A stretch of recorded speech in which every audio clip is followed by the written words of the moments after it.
Spring has sprung. Let's talk about what we've shed during the fall and winter months and what seeds we've planted that are now being able to grow with this season change.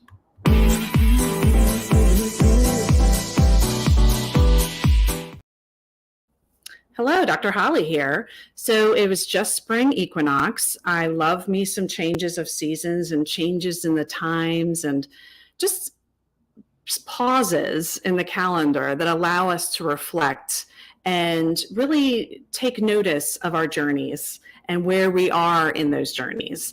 So I, for one, have been engaging in a lot of coaching, a lot of community building, and things as I develop as a healer, as an integrative psychiatrist, as a writer, as a mom. All of these things are developing for me personally, and I really draw upon those in my communities to help me support myself in this effort. So one of my communities has invited all of us to look at spring and reflect upon where we've come from, in the past several months, what we've given birth to, what we've released. I really like the imagery of a tree. This is something I write a great deal about. I actually have a book coming out which uses tree imagery in a lot of what I'm talking about. And what I love about trees is how they really do reflect the changes of seasons and the changes within our own spiritual sense and our own growth as humans. So in the times of fall, as we know, the leaves begin to change and they're also released in fall and winter. And if a tree holds on to a dead leaf, it actually brings disease into the tree. So the tree is very likely going to lose that limb or potentially even become diseased and die. So this is something for us to reflect upon in our own lives, in that there are times in our lives when we need to release things that no longer serve us. I, for one, have been writing a great deal for this book that I'm working on. And recently I wrote a story and I realized everyone in the story, with the exception of myself, has passed on into spirit and is no longer with me here in the physical world. But they've definitely planted seeds for me, some of which are just now sprouting, seeds of wisdom, seeds of inspiration, that really have helped me develop into the healer that I am today. Another example for me personally is, as many of you know, I used to work in organizational medicine. I did that for over a decade in one particular organization and a previous organization for close to that amount of time as well. And it was interesting because when I entered that particular position, most folks who knew me said it wasn't going to be the best fit because it was a bit too a big brother and a lot of kind of masculine doing energy and not a lot of being, which is how I like to encourage my own energy and those around me. I actually did thrive there. I was able to create a great deal of changes in the culture. I brought a lot of new programming to the folks I worked with, some of whom still talk to me about how much of an influence it made on them, both staff and patients. And then I myself was able to develop as a leader, as a strategist, as one who's knowledgeable now of large systems. So I definitely was able to gain a great deal while I was there. But then once I reached a point where it was no longer the best fit, I really felt like, and not to be dramatic, but like that my soul was kind of dying the longer I stayed. Like once the decision was made, even before I knew it consciously, I was done. And it's interesting when we get to that point, similar to a tree, if we don't let things go, I think subconsciously our minds, our spirit work to make us let it go. So maybe we sabotage ourselves. Maybe we act out in ways that we wouldn't have normally done. Maybe we have conversations and aren't our best selves during those conversations and maybe don't represent ourselves in ways that we're proud of. And I probably did all of those things. I was really done. I was really done several years before I was officially done. But I look back at, I definitely it wasn't a good fit for me once I'd outgrown it.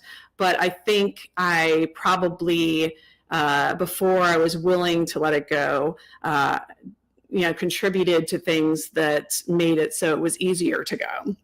I still chose to go and I did, but it was definitely, at that point, there wasn't much of a choice for me if I wanted to continue growing.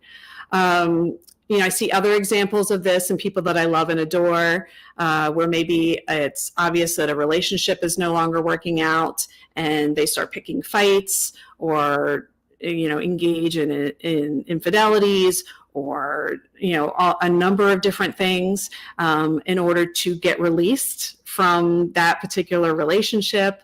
There's just so many examples of how we, maybe when we hold on to those dead leaves, let it infect us and maybe lead to our representing ourselves in ways we don't like, in an effort to close that chapter. It's hard to let go. It's hard to let go of those leaves.